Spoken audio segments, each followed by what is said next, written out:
देखिए, आज देश में इस तरह की तस्वीरें बहुत देखने को मिल रही हैं। देश की सबसे बड़ी आबादी हिंदुओं की है और दूसरे नंबर पर मुसलमान हैं। लेकिन दोनों के बीच अपने धार्मिक सवालों को लेकर टकराव बढ़ा है। टकराव पत्थरों तक पहुंच गया। इसीलिए यह खतरा मंडरा रहा है कि कहीं यह टकराव दिलों पर पत्थर की लकीर ना खींच दे। आज 15 जून है। आज जिस तरह का तनाव देश में है, आज से 75 साल पहले भी हिंदू मुसलमान के नाम पर देश में ऐसा ही तनाव था। बल्कि यह कहना चाहिए कि 15 जून भारत के इतिहास की सबसे बदरंग, सबसे पीड़ादायी तारीख है। आज ही कागज पर वो मसौदा तैयार हुआ था जिसमें देश के बंटवारे को हरी झंडी मिली थी और 2 महीने के बाद 15 अगस्त 1947 को खूनी विभाजन में लिपटी एक लहूलुहान आजादी हमें नसीब हुई थी। 1947 की शुरुआत ही बेहद खतरनाक थी। 29 जनवरी को मुस्लिम लीग ने संविधान सभा को भंग करने की मांग की। उसके बाद पंजाब में सांप्रदायिक दंगे हुए। मुस्लिम लीग की जिद ने देश के विभाजन को पक्का कर दिया। इसके बाद 14 और 15 जून को नई दिल्ली में कांग्रेस ने अपने अधिवेशन में बंटवारे के प्रस्ताव को मंजूरी दे दी। वो विभाजन सांप्रदायिकता के नाम पर हुआ था।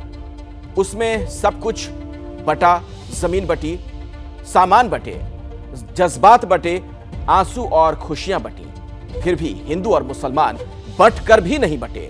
बहुत सारे हिंदू पाकिस्तान में रह गए, मुसलमान हिंदुस्तान में। इतिहास की 75 साल पुरानी इस फाइल को मैंने आज इसलिए खोला है ताकि हम ये समझ सकें कि आज धर्म के नाम पर अगर हिंदू मुसलमान आपस में लड़ते हैं तो ये कितना खतरनाक है।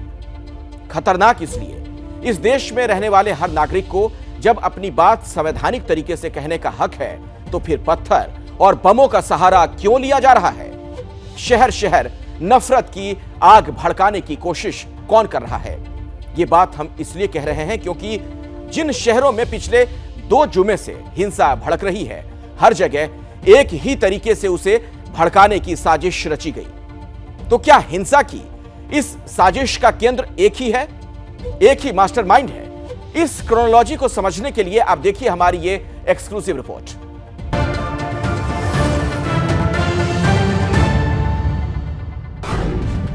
तीन जून को कानपुर में जो हिंसा भड़की, उसकी लपटें 7 दिनों के भीतर 750 किलोमीटर के दायरे में फैली। 10 जून को सबसे पहले प्रयागराज जला, फिर रांची झुलसा और हर हिंसा का तरीका एक। भीड़ लेकर आओ, पत्थर फेंको, आगजनी करो और फिर फरार हो जाओ।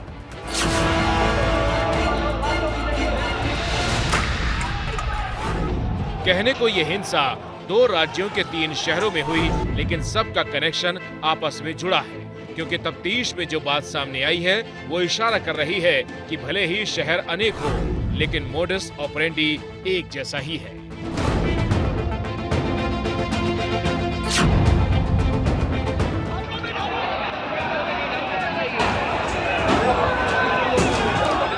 अगर हम आपको ना बताएं कि ये हिंसक भीड़ कहाँ की है तो शायद आपके लिए भी शहर पहचानना मुश्किल हो सकता है, क्योंकि कानपुर से लेकर प्रयागराज और रांची तक एक जैसी भीड़ शहर को फूंकने उतरी थी। लेकिन आपको जानकर हैरानी होगी, इस भीड़ का एक सरगना है।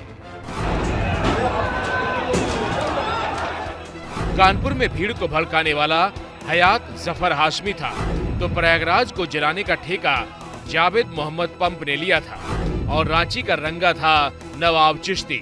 और ये तीनों चेहरे हिंसा के दिन अपने अपने शहरों में भीड़ की अगुवाई कर रहे थे।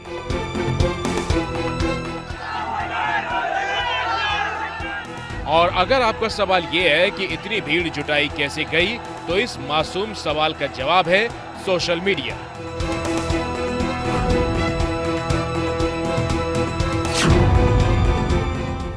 तीनों मास्टरमाइंड ने बहुत पहले ही हिंसा की तारीख का ऐलान कर दिया था।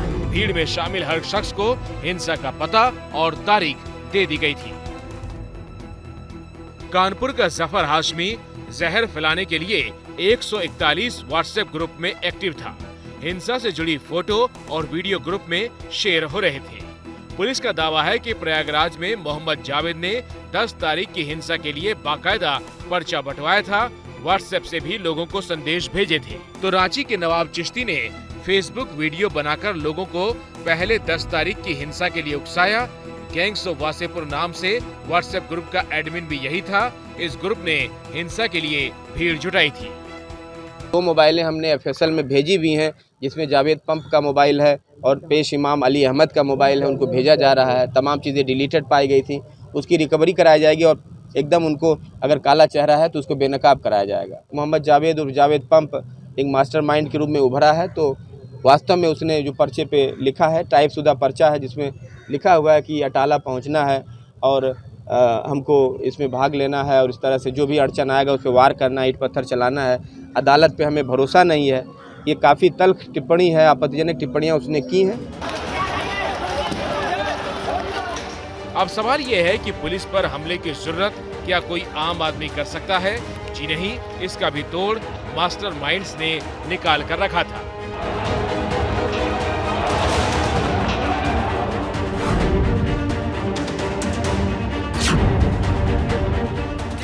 तीनों शहरों को फूंकने के लिए यूपी के अलग अलग जिलों से बदमाश कंपनी बुलाई गई थी, जो पत्थर ही नहीं रिवॉल्वर चलाने में भी माहिर थी, जैसा कि रांची से आई हिंसा की ये नई तस्वीरें बता रही हैं।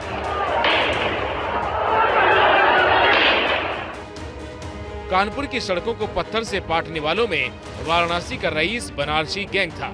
फतेहपुर, लखनऊ, कन्नौज, प्रयागराज और उन्नाव से भी पेशेवर बदमाश आए थे।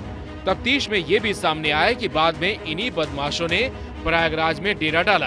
रांची को जलाने वाले बदमाशों का कनेक्शन सहारनपुर से भी जुड़ा है। मैं पहले भी कहता रहा हूँ कि अलगाववादी ताकतें उन्नाव में भी रहती हैं, बाहर की भी आती हैं, शफीपुर में रहती हैं।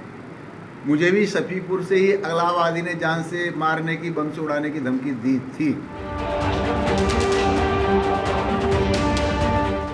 हिंसा की वजह भले ही नुपुर शर्मा के बयान को बताया जा रहा हो, लेकिन सच ये है कि कई उपद्रवी ऐसे हैं जो देश को जलाने के लिए तैयार बैठे हैं। बस मौका मिलने का इंतजार है, चाहे वो नुपुर की वजह से मिले या किसी और की वजह से।